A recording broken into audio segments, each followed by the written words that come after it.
All right. Continuing what we left off yesterday with the decimals and clearing out the decimal before you solve it. Okay? Once again, as we look at this expression, 6.2x plus 3.7 equal 22.3. Okay, there's one decimal place, one decimal place, one decimal place. Okay? To clear it out, you would obviously have to multiply everything by 10. Okay, and all that's going to do is change this to 62x plus 37 equal 223. Okay, because you're basically just moving the decimal one place to the right because that's the largest place value that you have. Okay, at that point it just becomes a normal solving, and so we take and subtract minus 37 from both sides. That gives us 62x is equal to 223 minus 37. Now we've got to borrow, make that 11. 13 be 6, make that 11 be 86. So we have 62x is equal to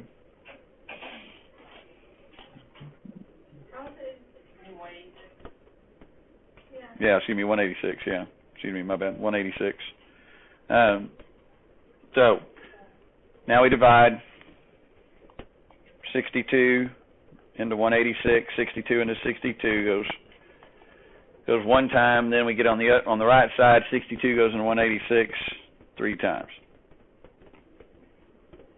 Okay, now, if by chance, I don't think, let me look here, yeah, some of them do. If by chance they don't go into them evenly, okay, when your original equation was in decimal form, then put your answer in decimal form. Okay, if the original equation was in fraction form and you're not a whole number with it, then put your answer in fractional form. For example, let me get one here that I know goes into. Let's look at let's look at this one. Negative 1.7w minus 4 equals 2.63. Make sure I copied that right, because if I didn't, it's going to come out wrong. Yep. Okay. So, as we look at this one, we have one decimal place, no decimal places, and two decimal places. So that means I've got to multiply everything by 100.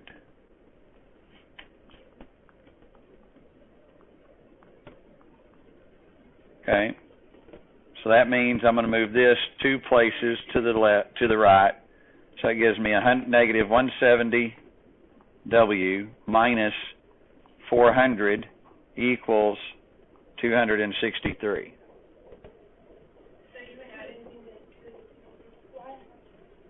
Huh? Because I have my highest one is the two digits. So I had two digits. So if I just multiply by 1, if I just multiply by 10, then that decimal is going to stop there, and so I'd still have 26.3. And so I want to clear out all the decimals. The only way I can do that is to move down here two places to the right. And so that one has to be, then so I have to move all of them. In other words, I can't move the 0.63 two places to the right and then move the 1.7 one place to the right and don't do anything to the 4. Whatever you do to one term, you have to do to all the rest of the terms.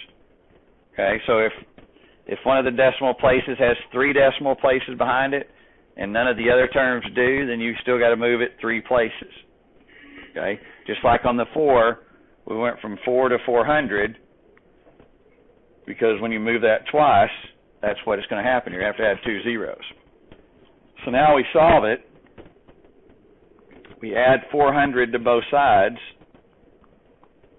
That cancels on the left side, leaving me with negative 170w equals 663.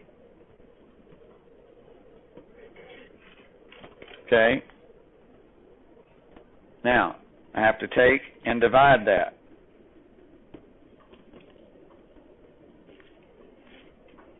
Divide by negative 170 to both sides.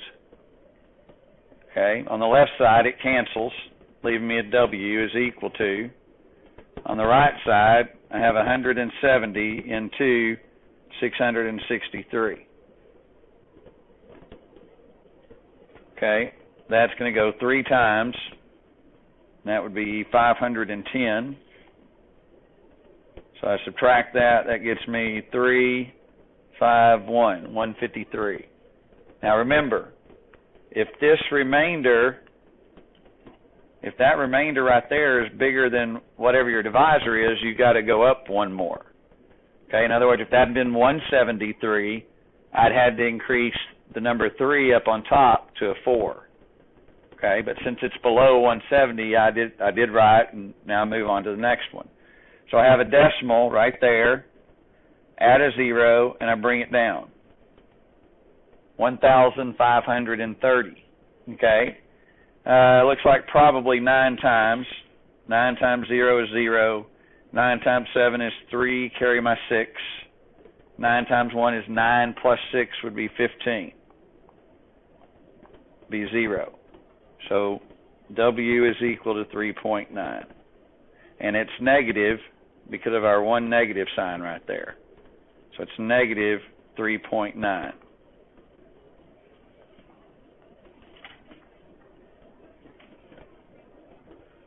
Okay. Checking to see.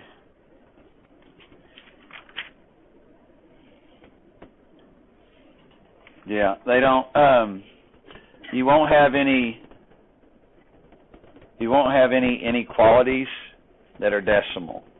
Okay, it'd only be the equations that are decimal. Okay, so all of them will have, like W equals something, or X equals something, Y equals something. Okay.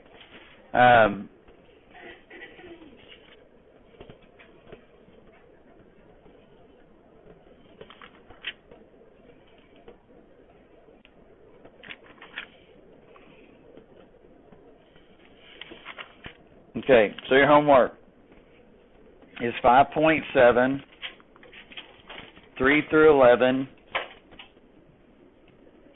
No.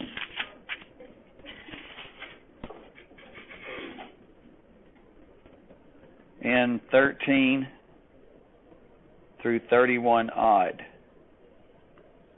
Now, once again, obviously the odd answers are in the back of the book. You come in with just answers tomorrow, as you can tell, it takes work.